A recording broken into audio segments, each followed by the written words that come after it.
Welcome to the Big Movement Podcast. If you're ready to create results and make huge strides in your business, finances, personal development, and health, then you're in the right place. Pushing past excuses and powering through procrastination can be a challenge alone. Here, you'll get the support, tools, and knowledge you need to get to the level you desire in your business and life. Let's get started with your host, Byron Ingram.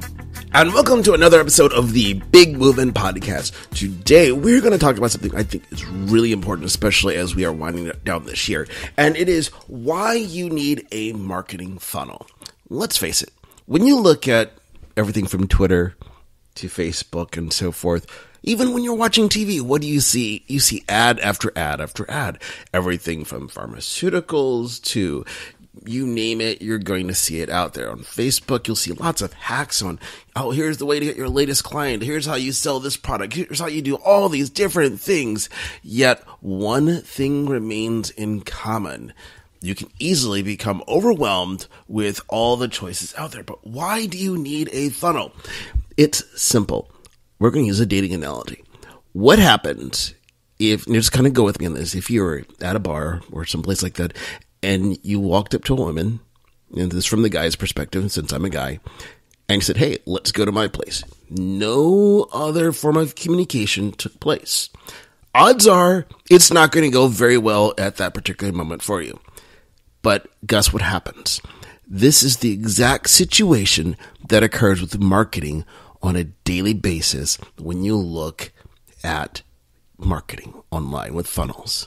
People are wanting to go too far, too soon. So what do you actually do? You have to treat it like it's dating. You have to scale it back. You have to actually take time to get to know somebody, build up that rapport and trust, because you have to remember, the first time someone sees your content, you're a total stranger to them. And you can just imagine body language of someone standing there looking with their arms crossed like, who are you? That is what's taking place at this point in the marketing process. So why do you need a funnel? Because you want to move this person along. It's just the same process, like I said, with dating, where you go from being total strangers to becoming good friends. The next thing you know, you're going out on a date and, just go from there. If I have to explain that, that's an entirely different podcast, to go in terms of what happens at that particular point.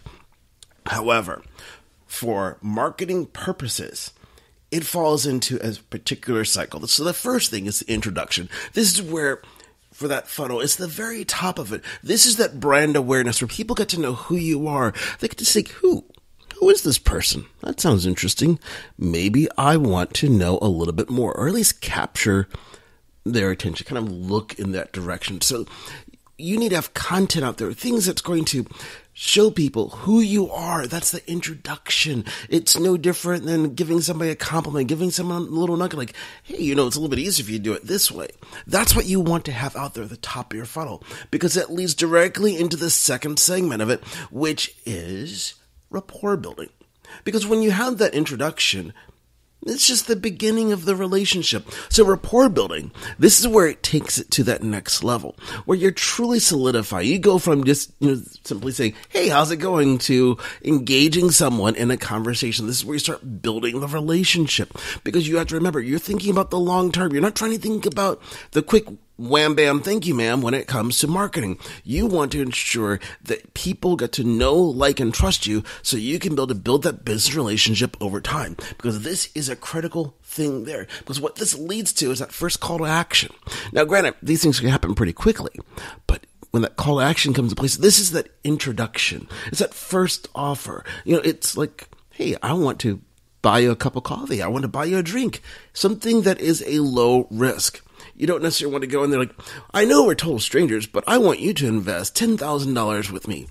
Now, granted, in some businesses, that could be a low entry point. So it's all relative based on what you are doing. However, one thing to keep in mind is that when you ask for too much too soon, people can have a large amount of resistance. Versus when you share the value of what you offer, those barriers are a lot lower and people are more likely to listen to what you have. So that's where you want to be thinking about, what is it that it takes to do those specific things? So those call to actions, what can those be? And then we'll get back into the rapport building.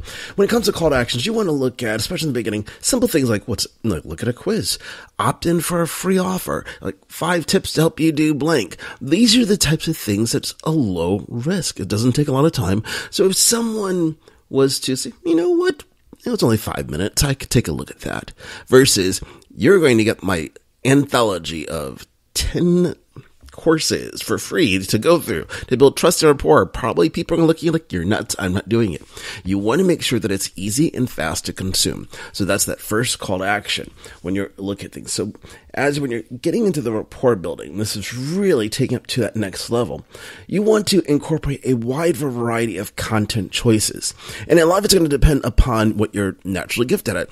If you're afraid of being on camera, try to avoid being on camera, because the way that you show up will be determining how people react to you. So if you show up with a lack of confidence on camera, people are going to avoid that. So what are the ways you can do it? Rapport building, you can leverage videos. You can write articles. These are the things you want to do. Useful infographics. And here's why I say useful. There's a lot of infographics out there. You might think, what in the world was that? No, you need to make sure that it's relevant to your target audience, because then people think, I like this. And when it's useful, guess what people do? They save it, and then they share it with their sphere of influence. So that's why it needs to be useful. Ebooks, it's a great little thing. Put a book out there, give it away for free. Create a white paper, especially if you're doing a lot of B2B stuff, because people want to see, how does this help with this type of business? I have that type of business. It's really powerful. Mini courses, something that demonstrates value, because if you're going to have a course out there that people are going to invest, let's say, thousands of dollars in, you want to show that you can teach them something that they get value from, and they say, well, that stuff you gave me for free works. What's the paid stuff like? That's what you want to use that for. And ultimately, email series, because it's a rapport building. People check their emails, and it's something that's consistently showing up in their inbox. You're pushing out content, so you want to look at all these different things. So what you end up doing is you're going the cycle, going from rapport building to call to action, rapport building, call to action. And as you build your funnel out, people are in different stages of it. So you can go from a low-end offer to a mid-tier to a higher tier and so forth, and keep building it up and cycle people back through. You want to launch a new product? Hey, you already have a lot of rapport, and then you put them in a different segment. But here's the thing. Once you have rapport with people and they know, like, and trust you, and they love everything you put out, you can skip a lot of the pre-stuff and go straight to the end. So let's say that people have been with you for a long time. You say, hey, I'm going to do a high-end mastermind, and I'm going to offer $10,000. I know that a lot of people have success with this. You know what's going to happen? You're going to have people that say yes because they know, like, and trust you, and realize everything else that you've done has helped them in their business, so this is going to help them too. So that's what you have to think about in terms of why you need a marketing funnel, because it's going to help you increase the know, like, and trust factor in your business today. So what I challenge you to do is something simple. Begin the top of the funnel. Take action today. Create a video. Create something that starts the trust building process. Just start building rapport with people, because if you don't start today, someone else will. And those clients that you've been seeking are going to be going to someone else. So take action today and start growing your business. Thanks for listening to the Big Movement Podcast today. And be sure to subscribe so you don't miss an episode. Now that you've surely been inspired to take your entrepreneurial career and business to the next level, you can stop by the website and get more. And if you're ready to boost your business brand, be sure to grab your free report, 7 Easy Steps to Build Your Brand Today.